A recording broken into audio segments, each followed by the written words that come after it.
अस्सलाम वालेकुम। नज़र चौहान आज के वीलॉग में हाजिर। मेरे जो वो सच वाली बात कोई पिछले एक हफ्ते से सूफिया के हवाले से कैरी की, वो अभी तक लोगों को ज़रा डाइजेस्ट नहीं हो रही है। वो अंडरस्टैंडेबल है, क्योंकि फिर ये जो उनसे हमने जालसाजी, फ्रॉड, इल्यूजन्स का अपने ऊपर लिबादा डाला हुआ है, तो उसका जारी बात है फिर वो कोलैप्स हो जाएगा। जैसा कि आपको पता है कि ये सियासी गुमाश्ते बहुत अच्छा लफ्ज़ ताहिरुल कादरी ने ईजाद किया था, जो कि गुंडागर्दी में ताहिर कादरी साहब भी कम नहीं है, इस्तेहसाल, बदमाशी और गुंडागर्दी में।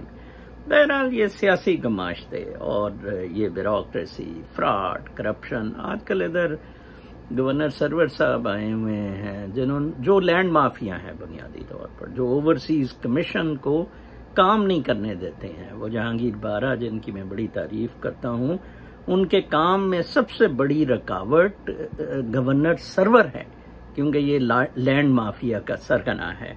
मैंने आपको हमेशा बताया है कि पाकिस्तान बना भी हाईजैकिंग से, एक प्लॉट के जरिए, एक उमरा वेस्टेड इंटरेस्ट का प्लॉट, और पाकिस्तान चल भी उसी तरह रहा है। आज मैं नया दौर की एक लेटेस्ट वीडियो देख रहा था, और ऐसा रूमी टोपी वाला फ्राडिया, करप्ट बाप, जज का बेटा शेख रियाज का, तो उधर जनाब मतीउल्लाह जान वो लोधी जो था उसका इंटरव्यू ले रहे थे कि मैं जी उस जलसे में था जिसमें लियाकत अली खान था, कैसे मारा गया वो फ्रंट चेयर। यार ये सबको पता है किसने मारा है। और रजा रूमी टोपी, तेरा अब्बा तो इस फौज को क्लियरेंस देता था, तुम लोग तो शामिल हो इस गुनाह में। ये एक बहुत बड़ा क्लाउड है, एक कोई 1.5-2 लाख खानदानों का क्राउड है जो लूट रहा है, जो लूटी जा रहा है। ये अब जो पाकिस्तान की इकोनॉमी का कहा जा रहा है ना कि ये आसमानों पे पहुंच गई है, आज बड़ा रिकॉर्ड उसने किया है स्टॉक्स में, ठीक है स्टॉक में आज रिकॉर्ड बिजनेस हुआ है। तो जनाब साहब वो शहबाज गिल मुबारकें देते फिर रहे थे, तो एक साहब ने बड़ा अच्छा ट्विटर पे लिखा कि टट्टे पोशी बंद करो, ये जरा चीज़ों की कीमतों का देखो। आज मैं एक शेख रशीद की प्रेस कॉन्फ्रेंस देख रहा था, और जिसमें वो उसने कहा है कि तुन के 5 साल इमरान खान हुकूमत। ओ बाबा, तुन के 100 साल हुकूमत करो, अवाम को तो ना तुनो, और अवाम को तो बख्श दो ना यार, तुम अवाम को तुनने पे लगाए गए हो, ठीक है ना जी।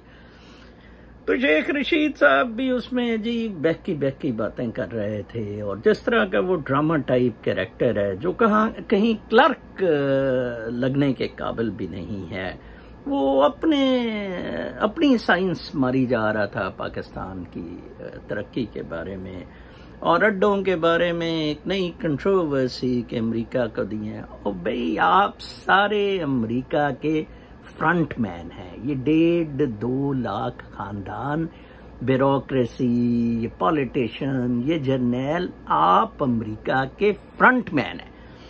अब आप देखें कि मैं साबित कर सकता हूं कि इमरान खान 5 साल ही नहीं, शायद इससे ज्यादा भी कर सके। क्यों? मैं आपको 3 वजूहात बताता हूं कि क्यों इस्टेब्लिशमेंट के लिए ये बेहतरीन आदमी है। नंबर 1, ये एक गैंग की सूरत में ऑपरेट नहीं करता है, एक माफिया की सूरत में। खुद अपनी जात तक और अपने दोस्तों तक तो लूटमार जरूर करेगा, लेकिन एक गैंग की सूरत में नवाज शरीफ को इस्टेब्लिशमेंट ने पैदा किया, वो गैंग की सूरत में इदारों को तबाह बर्बाद करके जनाब मुसल्लत हो गया और उसको हटाना मुश्किल हो गया। ठीक है जी, जर्नलिस्ट खरीद लो, जज खरीद लो, वकील खरीद लो, सुप्रीम कोर्ट पे हमला कर दो, छांगा मांगा कर दो, टोटल बदमाशी, कोई नजरिया नहीं। भुट्टो का तो चलो नजरिया था जो पीपल पार्टी में ले आया, उसकी भी विरासत बेनजीर की बजाय जब आसिफ सरदारी और ये बिलावल बलूंगड़े के पास आई, सारा मामला ही खत्म हो गया। नवाज शरीफ गांडू, बिलावल बलूंगड़ा, मरियम रंडी, ये सारे अब आपके सामने नंगे हो रहे हैं, ठीक है ना। तो नंबर 1 तो इमरान खान माफिया की सूरत में ऑपरेट नहीं करता है। नंबर 2, इमरान खान बहुत ताबेदार इन द सेंस है कि आप अपनी फील्ड में खाते रहें, मैं अपनी फील्ड में खाता रहा हूँ। लाइक मैंने कहा था, तीनों एक पेज पे है, जनरल बाजवा, इमरान खान और जनरल फैज हमीद, तीनों यही बड़े हैं, यही मुल्क चला रहे हैं, तीनों एक पेज पर है, एक बात पर। तीनों को इंडिविजुअली टका के खाने की इजाजत होगी, एक दूसरे के मामलात में इंटरफेयर बिल्कुल नहीं करना। इमरान खान बिल्कुल इंटरफेयर नहीं करता, ठीक है जी। नंबर 1, माफिया की सूरत में ऑपरेट नहीं करता। नंबर 2, तीनों को इंडिपेंडेंट खाने पीने की और बदमाशी की आज़ादी होगी, कोई इंटरफेरेंस नहीं। नंबर 3, इमरान खान हर तबके को एक्सेप्टेबल है, ठीक है ना जी। मौलवी को भी, ये मौलवी बन जाएगा, ठीक है जी। वेस्टर्न्स को भी, मैं मगरब को ज्यादा जानता हूँ, अमरीकियों को भी, सबको। ये जो जलंधर के कतूरे हैं ना, मैं बहुत अच्छी तरह इनको जानता हूँ। मैंने इनके ये एजेड के शेर दिल वो मर गए हैं, इनको भी देखा है हुकूमत में ये कैसे तलवे चाटते हैं और कैसे ऊपर आते हैं, माता परस्ती के किंग, ठीक है ना जी। तो ये इसकी कोई अना नहीं है, कुछ नहीं है, ठीक है जी। आते हैं मईशत की तरफ, जिसके ये बड़े दावे कर रहे हैं। आज ही मैं इत्तेफाक से स्टैंडर्ड चार्टर्ड के ये डिजिटल रोशन डिजिटल अकाउंट्स ओपन होते हैं थ्रू बैंक के जरिए। मैं तो अभी रेजिडेंट परमिट होल्डर हूँ, यूएस का पासपोर्ट होल्डर्स को बेटर ऑप्शन है, रेजिडेंट होल्डर भी ओपन कर सकता है अकाउंट, ठीक है। उसको शायद कोई फॉरेन एसेट डिक्लेयर करने हैं, मेरे तो वैसे एसेट भी नहीं है इधर, लेकिन मैं इस तरह जुए की स्कीमों में नहीं जाता। मैं हैरान हुआ कि 6 months डिपॉजिट पे 6% इंटरेस्ट रेट स्टैंडर्ड चार्टर्ड दे रहा है। हाँ, 5 years पे 7% दे रहा है, लेकिन कितना थोड़ा फर्क है, ठीक। बिल्कुल डबल शाह वाली पॉलिसी, बिल्कुल डबल शाह। अच्छा, फिर वहां से आप उसको फर्दर लगा सकते हैं into real estate, into stocks. ये जो स्टॉक्स का हो रहा है, ये वाया वो रोशन डिजिटल अकाउंट्स हो रहा है। शौकत तरीन जब यूनियन बैंक उसने लॉन्च की, और तो वो सारी इस तरह की स्कीमें चलाता होता था, ठीक है।